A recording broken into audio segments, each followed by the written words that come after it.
At my birthday dinner, my 12-year-old niece laughed. Aunt Ava says you're just a wallet with a pulse. While unwrapping the $900 gift I bought her, the table erupted in laughter, except me. I just smiled, pulled out my phone, and froze every account they touched. That night, I packed one bag, vanished without a word, and left a sealed envelope for them. I, 34M, stared at my niece as she unwrapped the limited edition art tablet I'd spent weeks researching and 2 paychecks buying. The paper fell away to reveal the sleek device, and her eyes lit up with genuine excitement for exactly 3 seconds before that cruel smile spread across her 12-year-old face. She looked directly at me and delivered the line that would change everything. She told me, with the casual cruelty only children possess, that Aunt Ava had said I was just a wallet with a pulse. The words hit me like a physical blow, but what came next was worse. The entire table erupted in laughter. My wife, my sister-in-law, my brother, even my own parents were cackling like hyenas at what they clearly considered the joke of the century. I sat there, fork halfway to my mouth, watching my family laugh at my expense on my own birthday. The restaurant's ambient noise faded into white noise as I processed what had just happened. This wasn't some slip of the tongue from a kid who didn't know better. This was a coordinated humiliation, and I was the punchline. My wife wiped tears from her eyes and tried to catch her breath between giggles. She looked at me expectantly, waiting for me to join in on the joke about myself. When I didn't react, she nudged me and suggested I lighten up because it was funny. The others nodded in agreement, their laughter finally dying down as they realized I wasn't participating in my own roasting. I smiled, not because I found it amusing, but because something had crystallized in that moment. For years, I'd been the reliable one, the provider, the problem solver. Every family emergency, every unexpected expense, every want and desire that exceeded their means had become my responsibility. And this was how they saw me. Not as a person, not as someone with feelings and dreams and needs of my own, but as a walking ATM. I pulled out my phone with steady hands and opened my banking app. The table was trying to move on, ordering dessert, making plans for after dinner. They assumed the moment had passed, and we'd all go back to normal. They were wrong. Within minutes, I had frozen every joint account, every credit card I was responsible for, every auto-pay that came from my income. My wife's car payment, suspended. The mortgage on the house that was technically mine, but we all lived in, frozen. My brother's business loan that I'd co-signed, locked down. My parents' credit cards that I'd added them to for emergencies, canceled. The family cell phone plan, terminated. Even the Netflix subscription they all used, gone. The dinner wrapped up with forced normalcy. Everyone hugged me goodbye and thanked me for a wonderful birthday celebration. My wife kissed my cheek and said she'd see me at home. I nodded and smiled, knowing it would be the last time she'd see me anywhere. I drove home in silence, my mind surprisingly calm. The anger was there, burning steady and controlled like a pilot light. But more than that, there was clarity. For the first time in years, I knew exactly what I needed to do. At home, I packed a single duffel bag. Essential documents, a week's worth of clothes, my laptop, and a few sentimental items that were mine alone. Everything else could stay. The house, the furniture, the life we'd built together, none of it had ever really been ours anyway. It had all been mine, subsidized by my wallet, enjoyed by people who saw me as a resource rather than a person. The hardest part was writing the letter. I sat at the kitchen table where I'd eaten thousands of meals, paid countless bills, and made decision after decision that prioritized everyone else's happiness over my own. The words came slowly at first, then in a rush. I wrote about years of being taken for granted, about family dinners where my contributions were expected but never acknowledged, about birthdays and holidays where I gave gifts that represented real sacrifice on my part, only to receive thoughtless tokens in return. About being called at all hours to solve problems, fix mistakes, and fund dreams that were never mine. I wrote about the slow erosion of my sense of self-worth, how I'd convinced myself that being useful was the same as being loved, how I'd accepted being reduced to my financial value because at least it meant I had value at all. But mostly, I wrote about the moment at dinner when everything became clear, when my 12-year-old niece, coached by adults who should have known better, delivered a truth that they'd all been thinking but never had the courage to say to my face. That moment had been a gift, in its way. It had shown me exactly where I stood with the people I'd called family. I sealed the letter in an envelope and left it on the counter next to the stack of bills I wouldn't be paying anymore. Then I loaded my bag into my car and drove away from the only life I'd known for the past 15 years. Update 1. The first call came at 6:47 a.m. the next morning. I was in a hotel room 2 states away, having driven through the night on adrenaline and convenience store coffee. My phone buzzed incessantly, but I didn't answer. I knew what was happening. The automatic payments had started failing, and reality was setting in. By noon, I had 43 missed calls and 67 text messages. I scrolled through them while eating lunch at a diner that served coffee strong enough to strip paint. The progression was almost funny in its predictability. First came confusion. My wife had tried to get gas and her card was declined. She'd called the bank, thinking it was a mistake. Then came the discovery that our joint accounts were frozen. The texts started polite, asking what was going on, suggesting there might be some kind of error. Then my brother called. His business account was overdrawn because the automatic loan payment hadn't gone through. He was panicked, knowing his credit was already shaky and another missed payment would destroy him. His messages were frantic, begging me to fix whatever had gone wrong. My parents had tried to use their emergency credit card to book a weekend trip and discovered it was canceled. My mother's texts were hurt and confused, asking why I would do such a thing without warning them. My father was more direct, demanding I explain myself immediately. But it was my wife's messages that evolved the most dramatically. Within 6 hours, she'd gone from concerned to angry to desperate. The final message, sent just before I sat down to lunch, told me she'd found the letter. She said she understood I was upset, but that running away wasn't the answer. She promised we could work things out if I just came home. She said the whole family was worried sick and that whatever joke had hurt my feelings wasn't worth destroying everyone's lives over. I finished my lunch, paid with cash, and kept driving. Update 2. 3 days into my disappearance, the real panic set in. I'd been monitoring the situation from internet cafes and burner phones, watching my old life crumble from a safe distance. It was fascinating and heartbreaking in equal measure.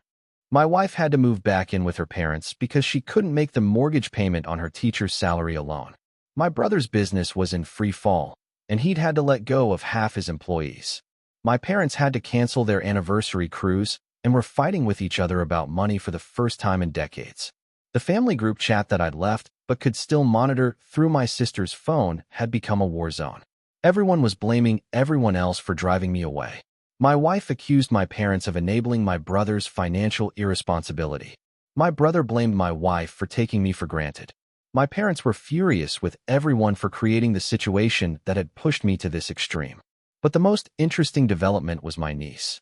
The little girl who had delivered the killing blow at my birthday dinner was apparently devastated. She'd been crying for days, convinced that she'd caused all of this.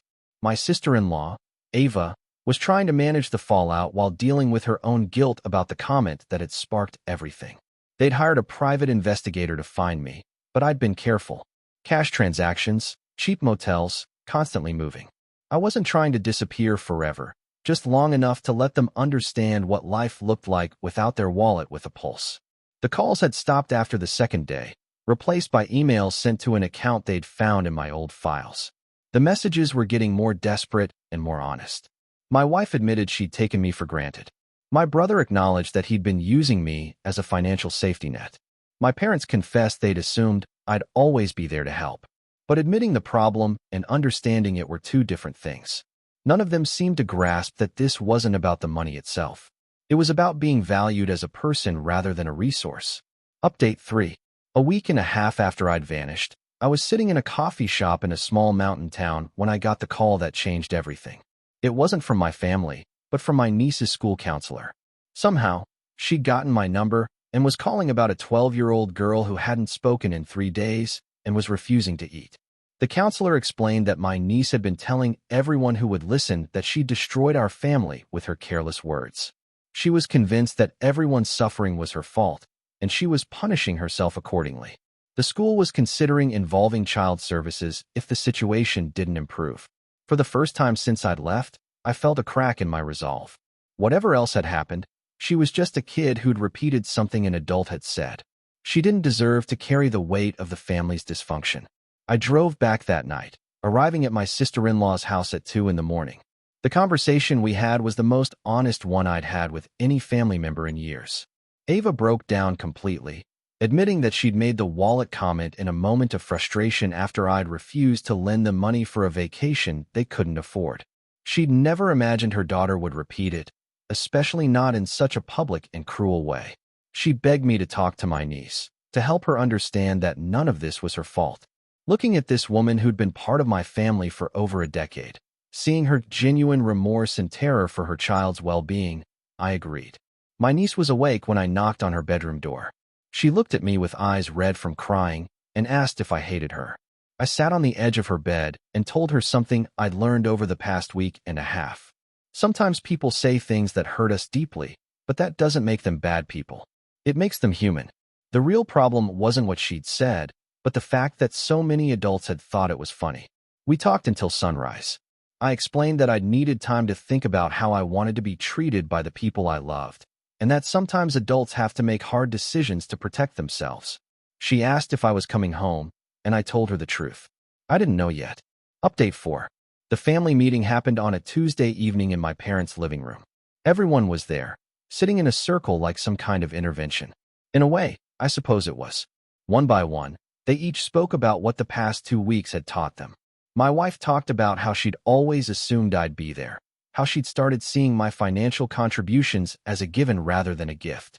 She'd had to ask for help from friends and colleagues just to buy groceries, and the experience had humbled her in ways she was still processing. My brother was a broken man. His business was hanging by a thread, and several longtime friendships had been strained by his inability to pay debts he'd assumed I would always cover. He'd been forced to confront the reality that he'd built his adult life on the foundation of my financial backing, and without it, everything had crumbled.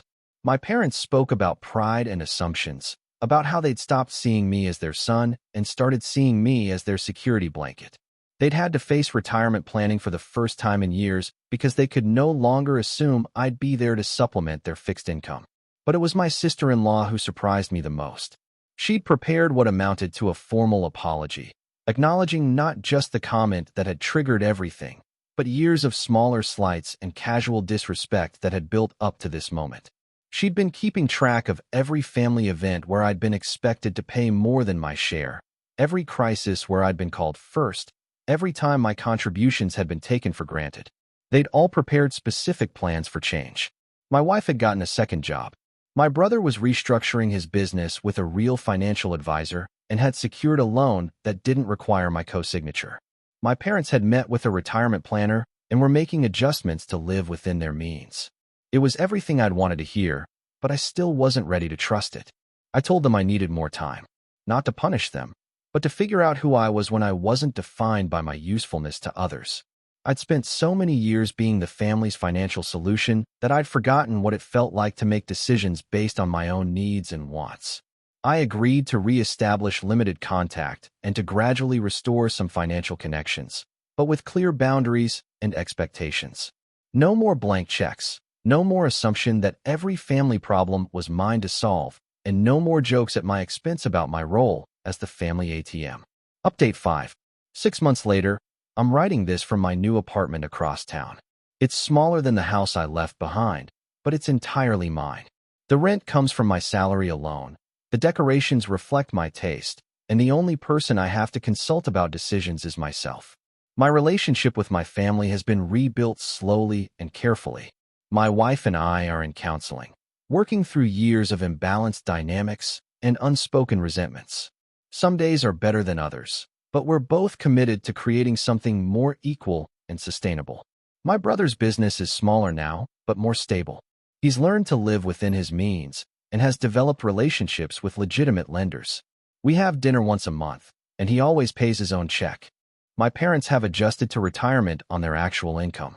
They seem happier, actually less stressed about money because they're no longer living beyond their means. They've even started volunteering at a financial literacy program for seniors. My niece and I have a stronger relationship than we ever had before. She learned a hard lesson about the power of words, and I learned that sometimes the most hurtful truths can also be the most liberating. She's thriving in middle school and has never again made a joke at someone else's expense in my presence. The birthday dinner that started all of this feels like it happened in another lifetime. In a way, it did. The man who sat at that table and absorbed his family's laughter at his own expense no longer exists. In his place is someone who knows his worth isn't measured by the size of his bank account or his willingness to solve everyone else's problems. They still see me as family, but now they also see me as a person. And for the first time in years, those two things feel like the same thing. The envelope I left that night contained more than just a letter explaining my actions. It contained a check for exactly $800, the cost of my niece's birthday gift, with a note that said the wallet was officially closed. They framed the check instead of cashing it. It hangs in my parents' kitchen now, a reminder of the night their son stopped being their safety net and started being their son again. Sometimes the most powerful thing you can do is stop doing everything you've always done. Sometimes love means letting people fall down so they can learn to stand up on their own. And sometimes, the best gift you can give your family is teaching them that you're worth more than your bank account. The wallet may have had a pulse, but the man inside it had forgotten how to feel it beating. Now I know the difference, and I'll never let anyone convince me they're the same thing again.